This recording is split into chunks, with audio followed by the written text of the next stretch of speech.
সবাইকে আবারও স্বাগত জানাচ্ছি। আমি মাহমুদ হাসান, প্রভাষক জীববিজ্ঞান, নটরডেম কলেজ, ময়মনসিংহ।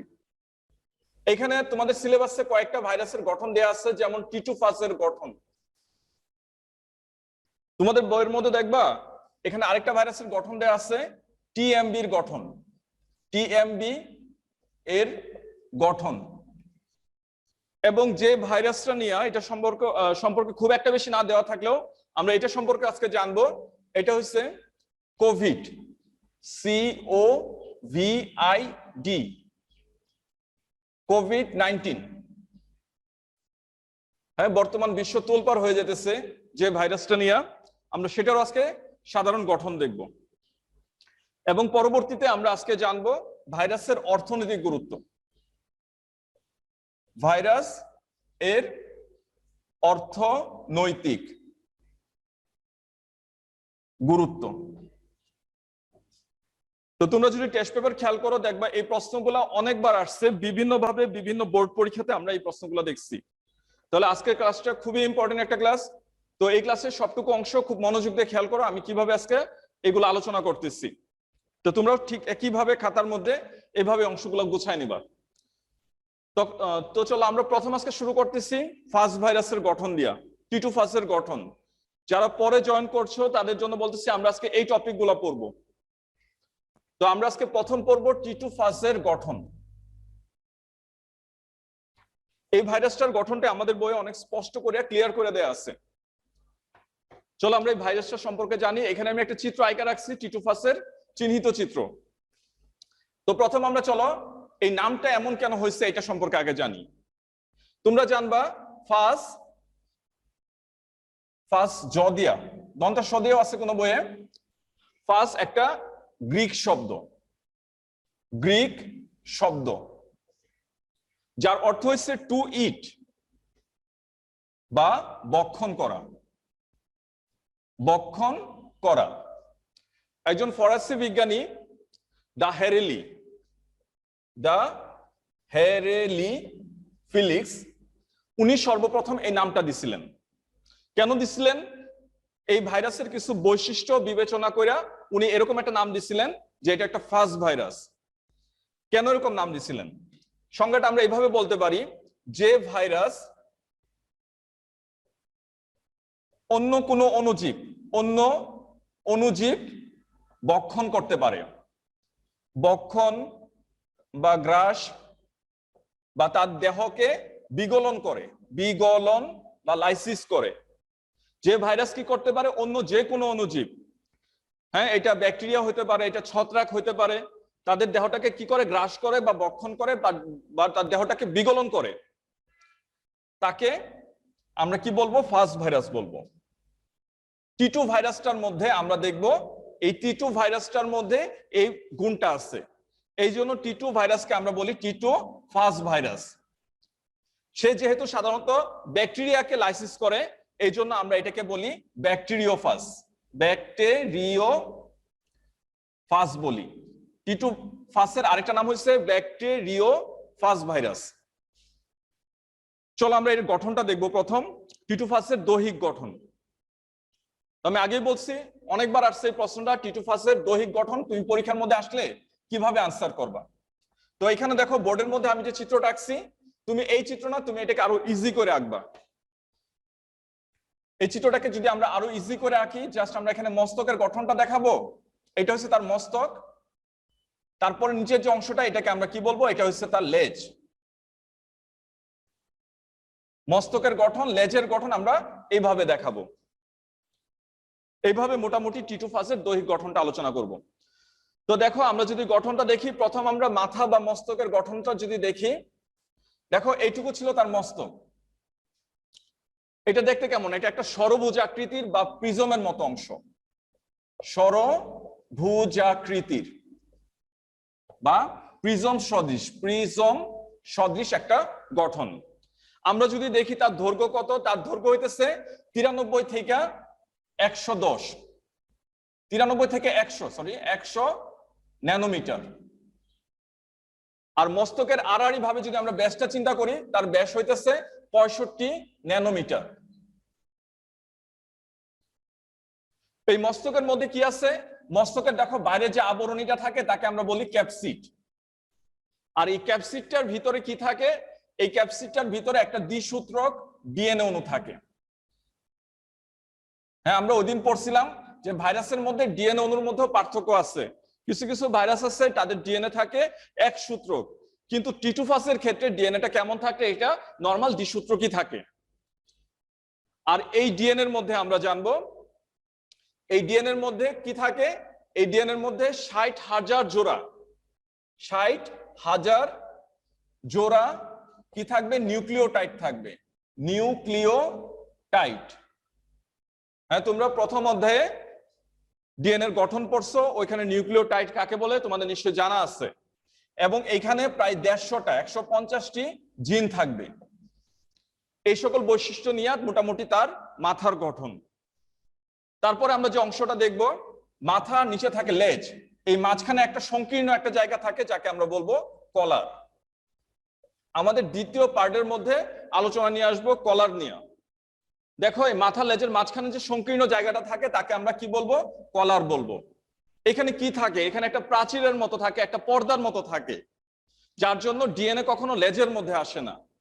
নর্মালি যখন সে স্থিতিশীল অবস্থায় থাকে তখন ডিএনএটা কোথায় অবস্থান করে? তার মস্তকের মধ্যে অবস্থান করে। তো এই মাঝখানের এই সংকীর্ণ জায়গাটাকে বলা হইতেছে কলার, যার মধ্যে একটা কি থাকে বলছি? বিভেদায়ক পর্দা থাকে একটা, যা মাথা থেকে লেজটাকে আলাদা করে রাখে। পরবর্তী টিটুফাসের আমরা পরবর্তী অংশের মধ্যে দেখতেছি কি আছে? লেজ আছে। হ্যাঁ, দেখো নিচের সম্পূর্ণ অংশের মধ্যে কি থাকবে? তার লেজ থাকবে। এই ক্ষেত্রে তোমরা তার দৈর্ঘ্য প্রস্থ বলবা। লেজের দৈর্ঘ্যটা মাথার চেয়ে একটু বেশি। এটা থাকে কত? এটা থাকে 95 থেকে 110 ন্যানোমিটার। আর তার ব্যাস হইতেছে আড়াআড়ি ভাবে দুই প্রান্তের দৈর্ঘ্য হইতেছে 15 থেকে 25 ন্যানোমিটার। এটা হচ্ছে তার আড়াআড়ি ভাবে লেজের প্রস্থ। এই লেজের মধ্যে আর কি কি থাকে? এই লেজটাই কিন্তু তার মূলত সংক্রামণ অঙ্গ। এই সংক্রামণ অঙ্গ হিসেবে আমরা দেখবো লেজের মধ্যে কি থাকে? এখানে 6টা, এই পাশে 3টা, আর উল্টা পাশে 3টা। এই 6টা কি থাকবে? সংবেদী সূত্রক থাকবে, যাকে আমরা কি বলবো? স্পর্শক। কয়টা থাকে বলছি? 6টা। এই স্পর্শকের সাহায্যে সে কি করে? সে পোষক দেহের মধ্যে পোষক দেহের যে দুর্বল স্থান আছে সে স্থানটা সে খুঁজে বের করে। সে মনে করো কাকে আক্রমণ করে? সে একটা ব্যাকটেরিয়াকে আক্রমণ করে। ব্যাকটেরিয়ার প্রাচীরের কোন স্থানটা দুর্বল এটা সে নির্ণয় করে কি দিয়া? এই স্পর্শক দিয়া। আমাদের যেমন সংবেদী অঙ্গ হিসেবে চোখ আছে, আমাদের নাক আছে, কান আছে, ওদের ক্ষেত্রে কি আছে? তাদের ক্ষেত্রে সংবেদী স্পর্শক আছে। আর তারপরে আমরা দেখব এই লেজের যে শেষ প্রান্ত, যাকে আমরা কি বলি? বেস প্লেট বলি। এখানে কাটা সদৃশ যে অংশটা তাকে আমরা বলবো স্পাইক। কি আছে এখানে? স্পাইক আছে। চিত্রের মধ্যে আমরা কয়টা স্পাইক দেখতেছি? 3টা স্পাইক দেখতেছি। আসলে এটা একটা রাউন্ড করা একটা অংশ। চারপাশে ঘিরে কয়টা স্পাইক থাকবে? 6টা স্পাইক থাকবে। তারপরে তোমরা আরো বৈশিষ্ট্য বলতে পারো যে লেজের মধ্যে কিছু জৈব এনজাইম টাইপের উপাদান থাকে, তবে এখানে কোনো সাইটোপ্লাজম থাকে না, সাইটোপ্লাজম নেই, বা এই অংশে প্রাথমিক অবস্থায় কোনো ডিএনএ থাকে না। এখানে কোনো ডিএনএও থাকে না। তবে চারপাশে এখানেও কিন্তু দেখো দ্বিস্তরী আমরা যে আবরণটা দেখতেছি, এটাকে আমরা কি বলবো? তার ক্যাপসিড বলবো, যে এখানেও ক্যাপসিডের স্পষ্ট আবরণী থাকে। তাহলে এইভাবে মোটামুটি 3টা শিরোনামে টিটুফাসের দৈহিক গঠন আলোচনা নিয়ে আসবা। মাথার গঠন, কলারের গঠন, তারপর কি বলছি? লেজের গঠন। আর প্রথম কি বলছি? তার পরিচিতি বলছি, কে আবিষ্কার করছে এটা সম্পর্কে বলছি। তাহলে এই ছিল মোটামুটি টিটুফাস ভাইরাসের দৈহিক গঠন। এবার চলো আমরা পরে যে ভাইরাসটা আছে সেই ভাইরাসটা দেখব। আর এখান থেকে যদি তোমাদের কারো কোনো প্রশ্ন থাকে পরবর্তীতে আমি যখন বলবো তখন প্রশ্ন করবা। আমরা চলে যেতেছি তার পরের ভাইরাস, যে ভাইরাসটাকে আমরা বলবো টিএমভি ভাইরাস। আমরা এবার জানবো টিএমভি ভাইরাসের দৈহিক গঠন সম্পর্কে। TMV, tobacco mosaic virus. দেখো আমি ওই দিন ভাইরাসের আবিষ্কারের ইতিহাস বলছিলাম, তোমাদের মনে আসে নিশ্চয়ই যে প্রথম একজন বিজ্ঞানী যার নাম হইতেছে দিমিত্রি আইভানোভস্কি। দিমিত্রি, রাশিয়ান বিজ্ঞানী, আইভানোভস্কি ভাস্কি। এই দিমিত্রি আইভানোভাস্কি 1892 সালে 1800 কত সালে বলছি 92 সালে উনি কি করছিলেন, ভাইরাস আক্রান্ত একটা উদ্ভিদ, মোজাইক রোগের আক্রান্ত একটা উদ্ভিদ, তামাক উদ্ভিদ, এই গাছে উনি একটা ব্যাকটেরিয়া ফিল্টার দিছিলেন। ব্যাকটেরিয়া ফিল্টার দেওয়ার পরে উনি দেখছেন যে ওই গাছের মধ্যে রোগটা হয়ে গেছে। তাহলে উনি বলছেন যে নিশ্চয়ই এটা ব্যাকটেরিয়া আক্রান্ত না, এটা ব্যাকটেরিয়ার চেয়ে ছোট একটা অণুজীব যা দ্বারা এই রোগটা হইতেছে। এভাবে আমি গত ক্লাসে বলছিলাম। আর এই বিজ্ঞানী হইতেছে দিমিত্রি আইভানোভাস্কি। কোন গাছে উনি ব্যাকটেরিয়া ফিল্টার দিছিলেন? তামাক গাছে। আর তামাক গাছে ফিল্টার দেওয়ার সময় প্রথম উনি যে অণুজীবটা আমাদের সামনে তুলে ধরছেন, যে এটা যে কারণটা, এটাই হইতেছে এই ভাইরাসটা, যার নাম হইতেছে টিএমভি ভাইরাস।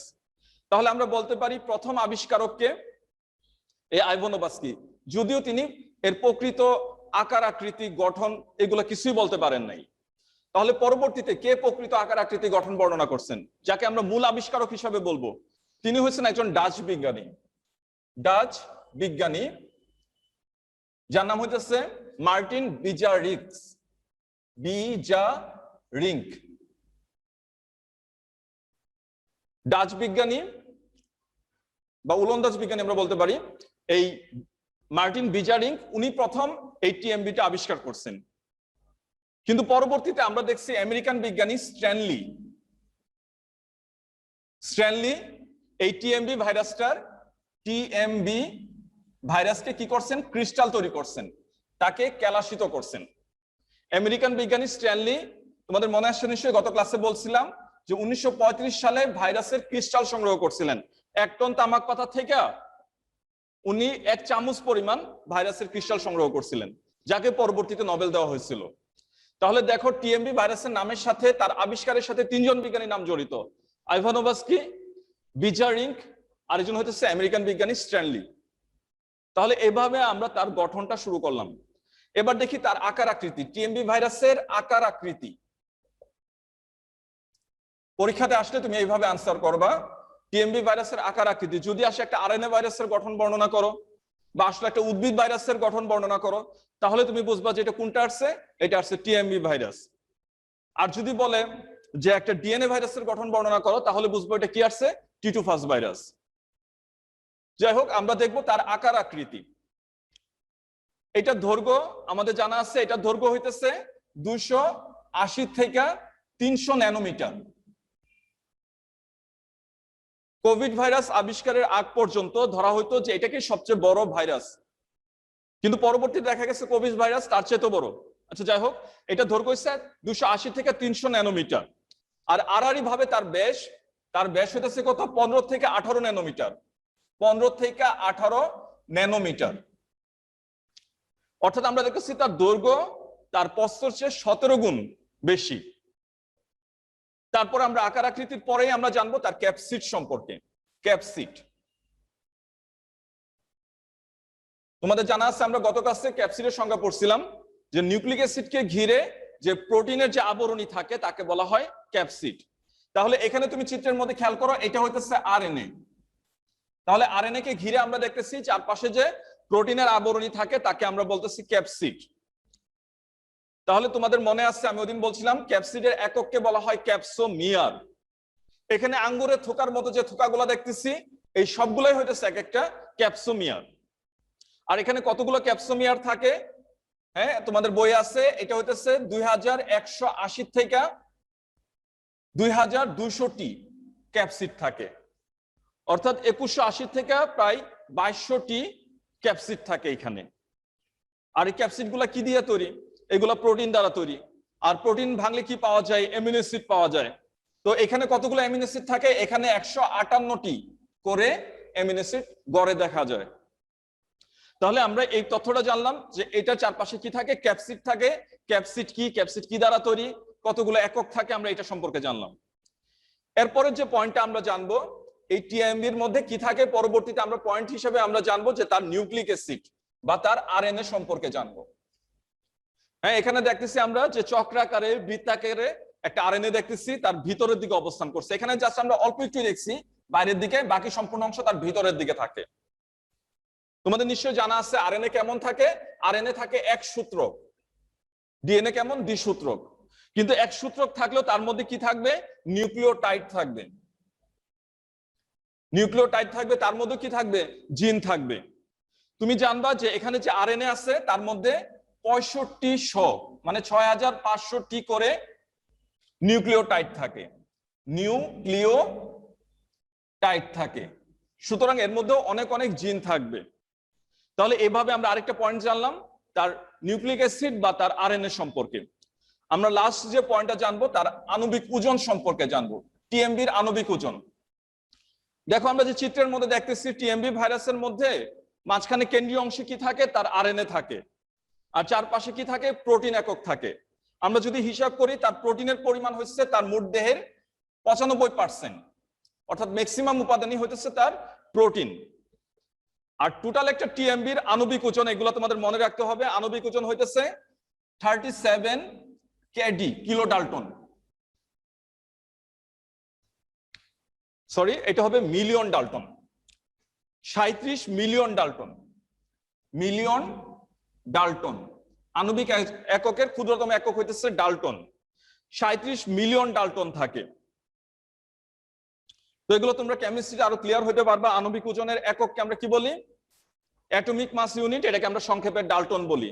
যেমন সালফুরিকের আণবিক ওজন তোমরা পড়ছো, পানির আণবিক ওজন তোমরা পড়ছো, ঠিক একইভাবে আমরা যদি অ্যামিনো অ্যাসিডের ভিতরে কার্বন, হাইড্রোজেন, অক্সিজেন যে মলিকুল গুলা থাকে তাকে যদি আমরা পরবর্তীতে হিসাবে নিয়ে আসি, আমরা তখন এই ডাল্টনের হিসাবটা করতে পারবো। এর মধ্যে যে আরএনএ থাকে বা নিউক্লিক অ্যাসিড থাকে, তাহলে আমরা বলতে পারি তার আরএনএ এর আণবিক ওজন হইতেছে 2.4 মিলিয়ন ডাল্টন। আর এখানে যে আমরা ক্যাপসিড গুলা দেখতেছি, প্রত্যেকটা ক্যাপসিডের ওজন হইতেছে 17,000 Dalton. Corona virus, novel corona virus, তোমরা জানবে একটা ল্যাটিন শব্দ করোনা, যার অর্থ হচ্ছে ক্রাউন বা মুকুট, এখান থেকে নামটা হয়েছে। তো এই করোনা ভাইরাস সম্পর্কে আমরা যদি জানি যে এটা কেমন, এটার আকার আকৃতিটা দেখি। প্রথম আমরা জানবো তার আকার আকৃতি। আর তার তোমরা সবাই জানো তার ক্লিনিক্যালি নাম হয়েছে COVID, কোভিড-19। করোনা ভাইরাসের ক্লিনিক্যাল নাম হয়েছে কোভিড-19। তো এই নামটা কেমন হয়েছে এটাও তোমরা সবাই জানো। সিও থেকে মানে কি, করোনা, ক্রাউন থেকে সিও, ভিআই ভাইরাসের জন্য ভিআই, আর ডিজিজ এ থেকে নেওয়া হয়েছে ডি, এইভাবে নামকরণ হয়েছে কোভিড। আর এটা সংক্রমণটা দেখা গেছে 2019 সালে, এই জন্য এটাকে আমরা সংক্ষেপে বলি কোভিড-19। আচ্ছা আকৃতিটা কেমন, এটা একটা গোলাকৃতির ভাইরাস, গোলাকৃতির ভাইরাস, যার ব্যাস হইতেছে 400 ন্যানোমিটার, 400 nm। পরের যে পয়েন্ট আমরা দেখব এটা হচ্ছে তার নিউক্লিক অ্যাসিড। নিউক্লিক অ্যাসিড, তুমি জানবা করোনা ভাইরাসের ভিতরে যে নিউক্লিক অ্যাসিডটা থাকে এটাও সেই এক সূত্রক আরএনএ, এক সূত্রক আরএনএ। এবং তোমরা জানো এই নিউক্লিক অ্যাসিড তথা ডিএনএ, আরএনএ তার মিউটেশন ঘটাইতে সক্ষম।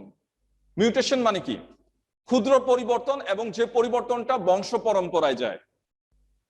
আমাদের ডিএনএ বা আমাদের আরএনএ কিন্তু অনেক স্টেবল, এটা সাধারণত এই চেঞ্জটা করতে চায় না। তো দেখা যায় অনেক সময়, খুব রেয়ার একটা ঘটনা, তোমরা যে ডিএনএ অনুলিপনের মধ্যে পড়ছো, যে তখন কি হয়, নাইট্রোজেন বেসের মিসম্যাচ হয়। হ্যাঁ, এ ডাবল বন্ড টি মনে আছে না, সি ট্রিপল বন্ড জি। এডিনিনের সাথে সবসময় কি থাকবে, থাইমিন থাকবে, বা সাইটোসিনের সাথে সবসময় গুয়ানিন থাকবে। কিন্তু ভুল করে মনে করো একটা ভুল বেশ চলে আসলো, এখানে মনে করো টি এর স্থানে কি চলে আসছে, সি চলে আসছে। তো এটাকে বলা হয় মিসম্যাচ। আর এই মিসম্যাচের কারণে কিন্তু কি হয়, ডিএনএ এর মধ্যে বা আরএনএ এর মধ্যে ক্ষুদ্র পরিবর্তন দেখা যায়। আর এই পরিবর্তনটাকে আমরা কি বলি, মিউটেশন বলি।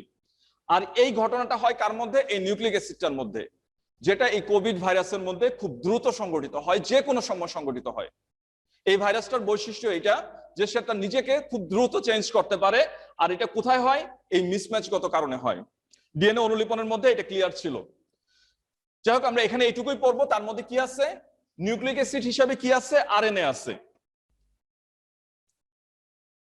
তারপরে আমরা জানবো তার মধ্যে কি আছে? স্পাইক আছে।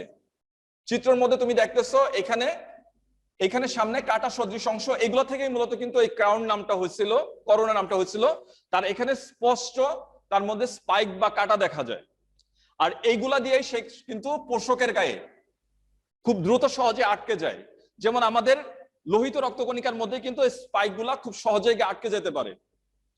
আমাদের যে ফুসফুসের যে কোষগুলো আছে, হ্যাঁ, ফুসফুসের গাঠনিক একক তুমি জানবা এগুলা, যদি আমাদের এগুলা সিলেবাসে অন্তর্ভুক্ত নাই, শর্ট সিলেবাসে বাদ দেওয়া হয়েছে, ওইগুলোকে অ্যালভিওলাস বলা হয়। এই অ্যালভিওলাসের মধ্যে খুব সহজে এসে সে তার স্পাইক দিয়ে এসে আটকে যায়। আর আটকে যাওয়ার ফলে পরবর্তীতে তার আরএনএটা ওই পোষকের গায়ে, ওই পোষক কোষের গায়ে সে দ্রুত পাস করে দেয়। এটা কি দিয়ে করতেছে? স্পাইক দিয়ে করতেছে। যখন আরএনএটা তার ভিতরে পৌঁছায় দেয়, এই আরএনএ থেকে রিভার্স ট্রান্সক্রিপশন প্রক্রিয়ায় ডিএনএ এর মধ্যে কিছু চেঞ্জ নিয়ে আসে, কিছু পরিবর্তন নিয়ে আসে। সেই ডিএনএ থেকে যখন আবার নতুন করে আরএনএ তৈরি করে, তখন সে আরএনএটা কার মতো হয়ে যায়? সেই কোভিড ভাইরাসের আরএনএ এর মতো হয়ে যায়। এইভাবে সে দ্রুত রিভার্স ট্রান্সক্রিপশন প্রক্রিয়ায় আরএনএ এর অসংখ্য কপি করতে থাকে। আর কপি করে এদিক দিয়ে সমানে সে তার সংখ্যা বৃদ্ধি করে। আমরা সামনের ক্লাসে যখন টিটোফাসের সংখ্যা বৃদ্ধির কৌশল পড়বো, তখন এই জিনিসটা আমাদের আরো ক্লিয়ার হয়ে যাবে। জাস্ট আমরা এখানে পড়তেছি কি থাকে, তার কাটা সদৃশ সামনের দিকে কি থাকে? স্পাইক থাকে। হ্যাঁ, এটা আলোচনা করতে গেলে দেখা যাবে অনেক বিস্তর আলোচনা চলে আসে, যে এটা নিয়ে আমাদের 3-4 ঘন্টা পর্যন্ত আলোচনা করা যাবে। তাহলে আমরা সংক্ষেপে বলতেছি, এখানে কাটা সদৃশ অংশ থাকে, স্পাইক, যা দিয়ে সে পোষকের গায়ে আটকে যায়। তারপর আমরা আরো কিছু তথ্য জানি। ক্রিয়া, তো ক্রিয়ার মধ্যে তুমি বলবা যে এখানে পোষকের গায়ে দ্রুত আরএনএ এর অসংখ্য কপি করে। আর এটাকে আমরা ব্র্যাকেটে বলবো রিভার্স ট্রান্সক্রিপশন প্রক্রিয়ায়। তাহলে আমরা এইটুকু আলোচনা দিয়ে করোনা ভাইরাসটাকে শেষ করব। ভাইরাসের অর্থনৈতিক গুরুত্ব অনেকবার আসছে বোর্ড পরীক্ষাতে। এই অর্থনৈতিক গুরুত্ব বলতে আমরা কি বুঝি? আমরা দুইটা ভূমিকা বুঝবো। এর মধ্যে আছে অপকারী ভূমিকা ও আরেকটা হলো উপকারী ভূমিকা। আমরা যখন ব্যাকটেরিয়া পড়তে যাব, তখন দেখব আমরা তার উপকারী ভূমিকাটা বেশি। এই জন্য ব্যাকটেরিয়ার অর্থনৈতিক গুরুত্ব পড়ার সময় আমরা উপকারী ভূমিকাটা প্রথম দিব আর অপকারী ভূমিকাটা পরে দিব। কিন্তু ভাইরাসের সংজ্ঞার মধ্যে আমরা পড়ছি তার অপকারী ভূমিকা বেশি। এই জন্য আমরা যখন ভাইরাসের অর্থনৈতিক গুরুত্ব আলোচনা করতে যাব, এই জন্য তার অপকারী ভূমিকাগুলো আমরা আগে লিখব। অপকারী ভূমিকা, আমি অপকারী ভূমিকার মধ্যে যে পয়েন্টগুলো দিতেছি তোমরা এগুলো ভালো করে মনে রাখবা। আমাদের বইয়ের মধ্যে কিন্তু পয়েন্টগুলো এভাবে দেওয়া নাই যেভাবে তুমি আনসার করবা। প্রথম ভূমিকা হচ্ছে মানুষের রোগ। ভাইরাস দ্বারা আক্রান্ত হয়ে মানুষের যে রোগগুলা হয়, তোমরা নিশ্চয় জানো অনেক অনেক রোগ আছে ভাইরাস গঠিত রোগ। কি কি আছে? কয়টা নাম বলি। হাম, ইনফ্লুয়েঞ্জা, তারপরে কি আছে? Polio, herpes, viral hepatitis,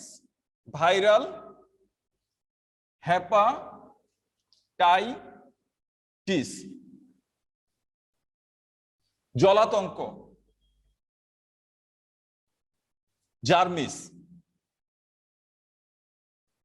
dengue, chikungunya, বসন্ত। এই নামগুলো তোমাদের মনে রাখতে হবে, কারণ হইতেছে ব্যাকটেরিয়া গঠিত রোগ আর ভাইরাস গঠিত রোগ।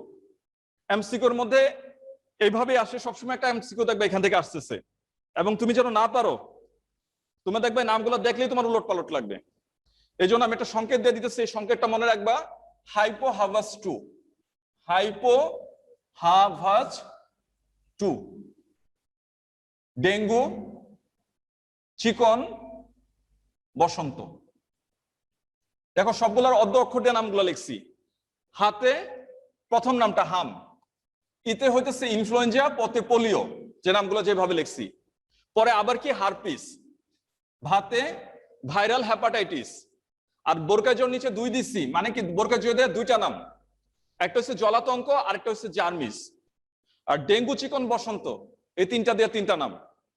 তাহলে তোমার যদি এই সংখ্যাটা যদি তুমি মনে রাখতে পারো, তাহলে আর কোনোদিন কোনো উল্টাপাল্টা হবে না, যে এগুলো হচ্ছে ভাইরাসের রোগ। আর বাকি যে নামই আসুক মনে করবে এটা ব্যাকটেরিয়ার রোগ। তারপরে মানুষের রোগের পরে আমরা দেখবো যে পয়েন্টটা, এটা হচ্ছে গবাদি পশুর রোগ। গবাদি পশুর রোগ, আমরা যে পশুগুলা সাধারণত গৃহে পালি, গবাদি পশু যেগুলা থাকে, গরু ছাগল, ওদের যে রোগগুলা হয় এগুলো সম্পর্কে হালকা একটু আইডিয়া দিবা। যেমন গরুর আছে কি বসন্ত, গরুর যে রোগটা হয় বসন্ত। এছাড়া গরু, ভেড়া, মহিষ, ছাগল, ওদের মধ্যে হয় ফুট অ্যান্ড মাউথ ডিজিজ, বা আমরা এটাকে সংক্ষেপে বলি খুরা রোগ বা ক্ষত রোগ। খুরা রোগ। কুকুর বিড়ালের কি হয় জলাতঙ্ক, জলাতঙ্ক। তাহলে এগুলো হচ্ছে গবাদি পশু পাখির রোগ, যে পশু পাখিগুলো সাধারণত আমাদের গৃহে থাকে। পরের পয়েন্টটা হইতেছে পাখির রোগ বা হাঁস মুরগির রোগ। হাঁস মুরগির যে রোগগুলা হয়, হ্যাঁ পাখি হিসেবে তো চিনি আমরা এদেরকে। হ্যাঁ তোমরা নিশ্চয়ই রানীক্ষেত রোগের নাম শুনছো। এছাড়া বার্ড ফ্লু, সোয়াইন ফ্লু, এই রোগগুলোর নাম শুনছো। এগুলা সাধারণত হাঁস মুরগির হয়ে থাকে। হ্যাঁ এখানে কি আছে H5N1, সোয়াইন ফ্লুর এই ভ্যারাইটিটা, ইনফ্লুয়েঞ্জার এই ভ্যারাইটি থেকে কি হয় বার্ড ফ্লু হয়ে থাকে। যার কারণে আমাদের অনেক সময় এমন অবস্থা হয়, আমাদের যে পোল্ট্রি শিল্প যেটা আছে এটা হুমকির সম্মুখীনে পড়ে। ইনফ্লুয়েঞ্জা এর মধ্যে যে ভ্যারাইটিটা আছে H5N1, এটা দ্বারাই কি হয়ে থাকে বার্ড ফ্লু হয়ে থাকে। তারপর রানীক্ষেতের কথা বলছি, তুমি এইগুলা বলার চেষ্টা করবা। তারপরে কি আছে পরের পয়েন্ট, পরের পয়েন্টটা তুমি এইভাবে রাখবা যে উদ্ভিদের রোগ। 4 নম্বর হইতেছে উদ্ভিদের রোগ। পয়েন্টগুলো অন্তত লেখা রাখো, তারপর তুমি বাসা থেকে এটা ক্লিয়ার করতে পারবা। উদ্ভিদের রোগের মধ্যে আমরা জানবো যে ধানের মধ্যে কি হয় টুং রোগ, ধানের টুং রোগ। টমেটোর কি হয় লিফ কার্ল, লিফ কার্ল। এটা কার মধ্যে হয় টমেটোর মধ্যে। হ্যাঁ অনেক সময় দেখবা যে আলু ক্ষেতের মধ্যে যে পাতাগুলা থাকে, পাতাগুলা কুচকে যায়, এটা নাম হচ্ছে লিফ রোল, লিফ রোল। এটা কার হয়, এটা গোল আলুর ক্ষেত্রে হয়। তাছাড়া আমরা যে ভাইরাসের গঠনটা পড়ছি, তামাকের মোজাইক রোগ, এই রোগগুলার কারণ হইতেছে ভাইরাস। এইভাবে উদ্ভিদের আমরা দেখবো প্রায় 300 রকমের, 300 প্রকার এই রোগের জন্য কে দায়ী, এই ভাইরাসটা দায়ী। উদ্ভিদের রোগের পরে তুমি যে পয়েন্টটা দিবা, এটা হচ্ছে উপকারী অণুজীব ধ্বংস। উপকারী অণুজীব ধ্বংস। আমাদের অন্ত্রে একটা উপকারী অণুজীব আছে যাকে আমরা চিনি ইচেরাইশিয়া কোলাই, সংক্ষেপে আমরা বলি ইকোলাই নামে, COLI, ইকোলাই।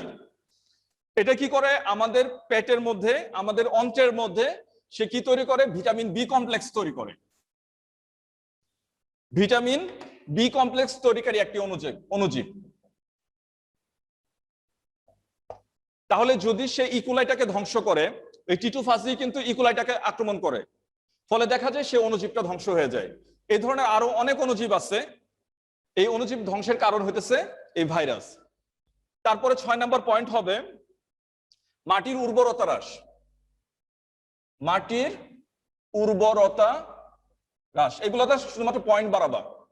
7 নম্বর পয়েন্ট হইতেছে জীবাণু অস্ত্র, জীবাণু অস্ত্র। একটা নেগেটিভ সাইড, এটা একটা নেগেটিভ পয়েন্ট।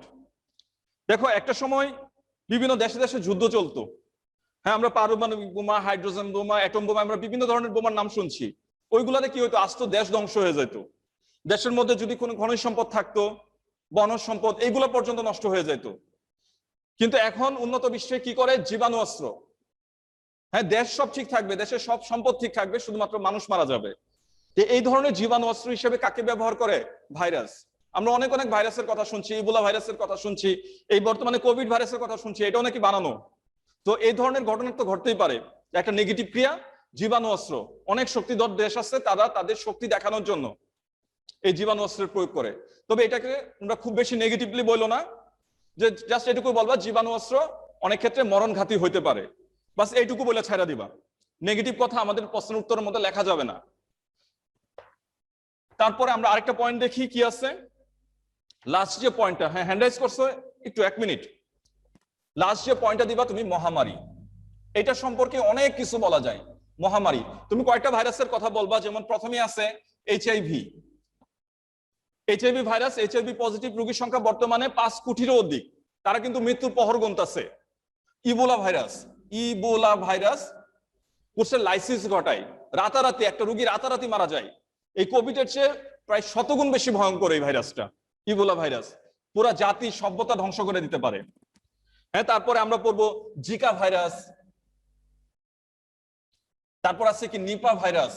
অল্প অল্প 1 লাইন করে বলবা জাস্ট। হ্যাঁ, জিকা ভাইরাস ওই জিকা ফরেস্ট থেকে প্রথম আসছে, এডিস মশা দ্বারা এটা বাহিত হয়। নিপা ভাইরাস বলবা যে মালয়েশিয়ার একটা খামারে প্রথম দেখা গেছিল, পরবর্তীতে কি হয়েছে যে এটা ওই যে কাঁচা খেজুরের রসের মাধ্যমে, বাদুরের মাধ্যমে এটা বিস্তার ঘটে। তারপরে SARS virus, severe acute respiratory syndrome, সার্সের পূর্ণরূপ, আমাদের ফুসফুসে অ্যাটাক করে। এবং সবচেয়ে ভয়ঙ্কর যে ভাইরাসটা novel corona virus, COVID, covid virus, এটা বর্তমানে পৃথিবীতে বিশাল এক তাণ্ডব লীলা চালাইতেছে। এইগুলা বইলা তুমি ভাইরাসের অপকারী ভূমিকাগুলো বলবা।